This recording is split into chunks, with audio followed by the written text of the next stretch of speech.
একটা বিষয় দিবালোকের ন্যায় স্পষ্ট হয়ে গেল। জামায়াত ইসলামের উত্থান ঠেকাতেই কওমি মাদ্রাসা ভিত্তিক ৭ দলের তথাকথিত ঐক্য চেষ্টা। দর্শক, আমি তথাকথিত ঐক্য চেষ্টা কেন বলছি? কারণ তারা চেষ্টা করছে, হয়তোবা জামাত জোট ভাঙতে সক্ষম হবে, আমি দেখতে পাচ্ছি, কিন্তু তারা দিন শেষে ঐক্যবদ্ধ হতে পারবে না। দিন শেষে তাদের কোনো ঐক্য টিকবে না।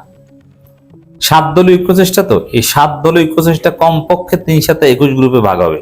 Right it down. তবে এই কওমি আলেমদেরকে, যারা জামাত জোটে আছেন, অতীতেও ছিলেন, আজকে যারা সবচেয়ে বেশি জামাত বিরোধী, জমিয়ত কিংবা এই মুহূর্তে চরমোনাই, এরা সবাই কোনো না কোনো ভাবে অতীতে জামাত জোটে ছিল। চরমোনাই জামাতের সাথে জোট করেছিল, একটা পর্যায়ে ভেঙে গিয়েছে আসন ভাগাভাগির সমঝোতা না মিলায়, নইলে জামাতের আকীদা সহিই ছিল।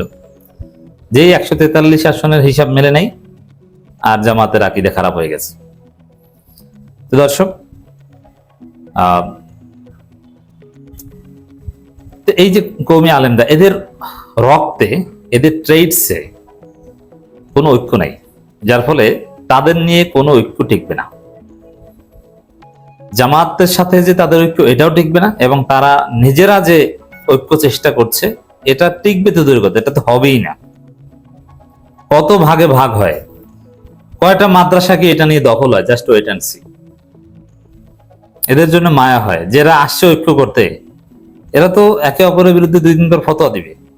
এবং ইন্টারেস্টিং বিষয়, এই যে তাদের মধ্যে যে ঐক্য হবে না, এই জন্য দেখবেন যে দায়ী করছে জামাতকে, বলছে জামাতের ষড়যন্ত্রের কারণে আমরা ৭ দলীয় ঐক্য জোট করতে পারিনি। লিখে রাখেন, অগ্রিম বলে দিলাম যে ঐক্য কেন হয়নি, এটা কি বলবে, যে মওদুদিবাদ ঢুকে গেছে আমাদের ঐক্য প্রক্রিয়ার মধ্য দিয়ে, অথবা মওদুদিবাদীরা এই মামুনুল হকদের চাপ দিয়ে ঐক্য চেষ্টা ভেঙে দিয়েছে। ঐক্য ব্যর্থ হলে দিন শেষে বলবে এটা। এদের দিয়ে কোনো ঐক্য আদৌ সম্ভব না। এরা নিজেরা একটা দল করলে সেই দলটা ইউনিফাইড থাকতে পারে না, ওইটা ভাঙে। আচ্ছা, খেলাফত মজলিস কয়টা দল বলেন তো? খেলাফত মজলিস বাংলাদেশ, বাংলাদেশ খেলাফত মজলিস, খেলাফত আন্দোলন, বাংলাদেশ খেলাফত আন্দোলন, 4টা তো আমি চিনি, তার 3টা জামাতের সাথে আছে। তো দর্শক, এখন এই ঐক্য চেষ্টা তাদের তথাকথিত কি কারণে, আশা করি বোঝাতে পেরেছি।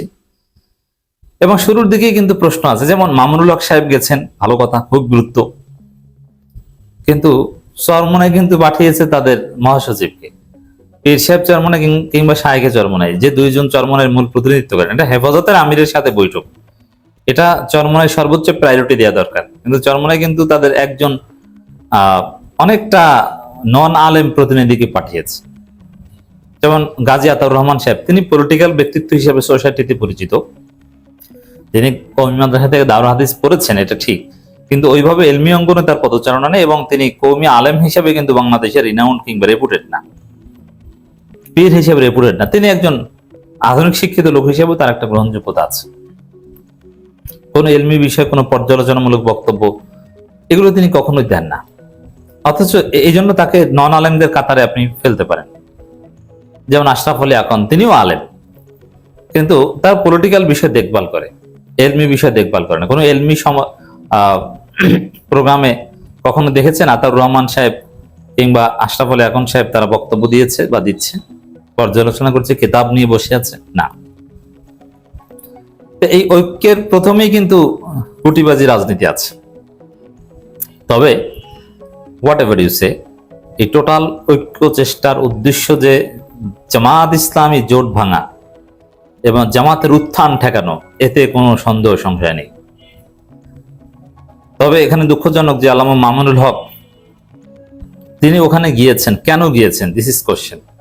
গিয়েছেন ওইখানে যে আলোচনা হয়েছে, আলোচনা শেষে আইজুল হক ইসলামাবাদী যে প্রেস রিলিজ দিয়েছে, সেই প্রেস রিলিজ সাথে মামুনুল হক একমত পোষণ করেছেন। ওই প্রেস রিলিজ জামাতের 11 দলীয় জোটের চেতনার পরিপন্থী।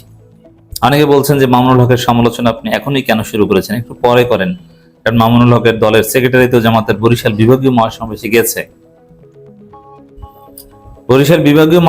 গিয়েছে, কিন্তু মামুনুল হক সাহেব যেসব বিষয় একমত পোষণ করেছেন বলে প্রেস রিলিজে এসেছে, এটা 11 দলীয় জোট ভাঙার সুস্পষ্ট আলামত।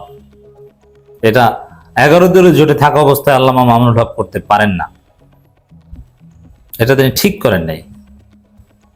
তো দর্শক, এটা স্থানীয় সরকার নির্বাচনকে ঘিরে একটা ঐক্য, এর মানে স্পষ্টত জোট ভাঙার ঐক্য। এখানে এই টোটাল এই জোটের কর্মতৎপরতা। এখন মামুনুল হক সাহেবরা একটু উদার, অথবা তারা জাতির বৃহত্তর স্বার্থ দেখেন, জোর করে তাদেরকে ঘাট ধরে জামাত বলয় থেকে, এই জাতির বৃহত্তর স্বার্থের প্ল্যাটফর্ম থেকে ফিতনাবাজির প্ল্যাটফর্মে নেয়ার একটা চেষ্টা চলছে। কারণ হেফাজত একটা অরাজনৈতিক সংগঠন, তারা 7 দলকে নিয়ে কিসের ঐক্য করবে, উদ্দেশ্যটা কি, এবং এটা করলে কি হবে? কোনো লাভ হবে? কোনো লাভ হবে না। জাস্ট জামাতের উত্থান ঠেকাও, জাস্ট এই কথাটা বলতে পারবে যে জামাতের সাথে কোনো আলেম ওলামা নাই, কোনো ইসলামী দল নাই। এখন তো বলতে পারে না যে না, জামাতের সাথেই তো কওমি আলেম ওলামার বেশি আছে। মামুনুল হকের চাইতে বড় কওমি আলেম বাংলাদেশে কে? তিনি তো জামাতের সাথে। তো এইটা যাতে না বলা যায়, এই জন্য এই চেষ্টা। ওবায়দুল্লাহ ফারুক এই জোটের সবচেয়ে মুরব্বী এবং প্রবীণ রাজনীতিবিদ। আল্লামা মহিবুল্লাহ বাবুনগরী হুজুর, তিনি তো আর এই জোটের নেতা নন, অথবা তিনি কোনো জোটে শরিকও হবেন না। তিনি হচ্ছেন জাস্ট আয়োজক বা মধ্যস্থতাকারী মুরব্বী। কিন্তু যারা জোটে শরিক হবে, এই 7 দলীয় জোটে, তথাকথিত 7 দলীয় জোটে, তাদের মধ্যে সবচেয়ে মুরব্বী এবং প্রবীণ হচ্ছে জনাব মাওলানা ওবায়দুল্লাহ ফারুক।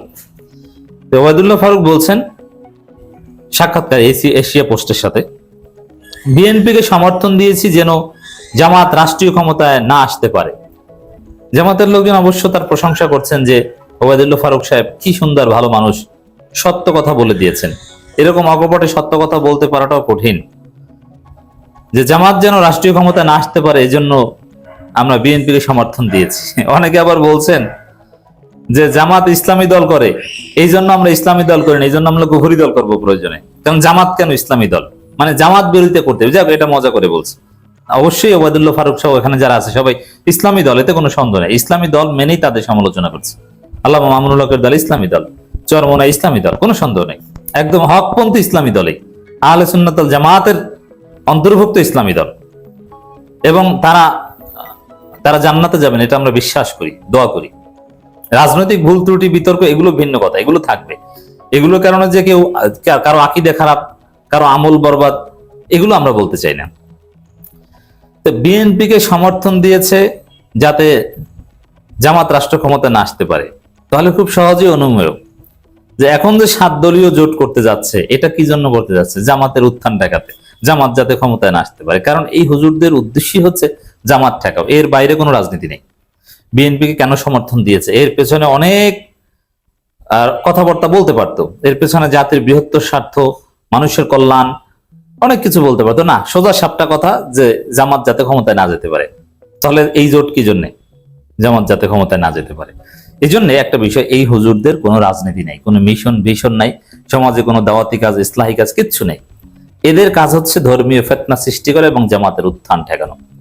কিন্তু কোনো লাভ নাই, এরা নিজেরাই ঐক্যবদ্ধ থাকতে পারবে না। এদের হাজারো চেষ্টা ব্যর্থ হয়েছে, এবং জামাত আজকে দ্বিতীয় গুরুত্বপূর্ণ দল, প্রধান বিরোধী দল, এবং প্রায় ক্ষমতায় চলে গিয়েছিল এবং সামনে যাবে।